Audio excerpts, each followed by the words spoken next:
کوئی سلیقہ ہے آرزو کا، نہ بندگی میری بندگی ہے۔ بسم اللہ الرحمن الرحیم۔ الصلاۃ والسلام علیک یا رسول اللہ وعلی آلک و اصحابک یا حبیب اللہ۔ محترم ناظرین، السلام علیکم ورحمۃ اللہ وبرکاتہ۔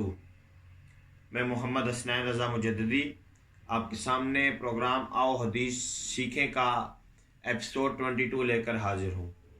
محترم ناظرین، آپ میں سے کئی احباب کو علم ہوگا اس بات کا کہ کل سے ہم نے باقاعدہ نماز کے احکامات پر احادیث کا آغاز کیا تھا، اور اسی سلسلے میں آج میں آپ کے سامنے دوسری حدیث مبارکہ پیش کرنے کا شرف حاصل کر رہا ہوں۔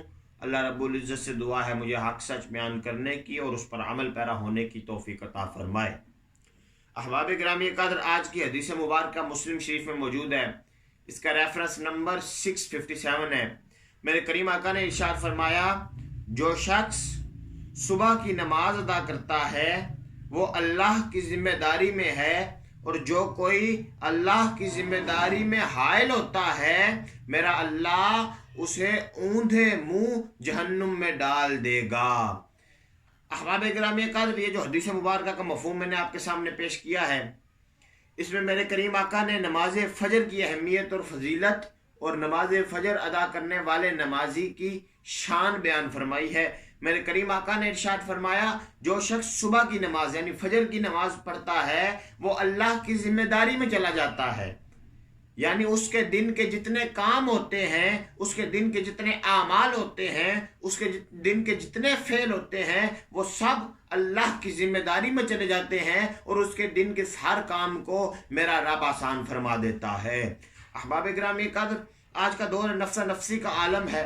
ہر بندہ پریشانی میں ہے، ہر بندہ مشکل میں ہے، ہر بندے کے کام مشکل سے مشکل تر ہو گئے ہیں۔ ہر بندہ چاہتا ہے کہ اس کے کام آسان ہو، اس کی پریشانی حل ہو، ہر بندہ چاہتا ہے اس کا دن اچھا گزرے۔ تو میرے کریم آقا نے کتنا خوبصورت اور کتنا حسین اور کتنا آسان نسخہ بتا دیا ہے۔ میرے کریم آقا نے ارشاد فرمایا، جو شخص فجر کی نماز ادا کرتا ہے، یعنی جو شخص صبح کی نماز پڑھتا ہے، وہ اللہ کی ذمہ داری میں چلا جاتا ہے، اس کے سارے دن کے کام میرا اللہ آسان فرما دیتا ہے۔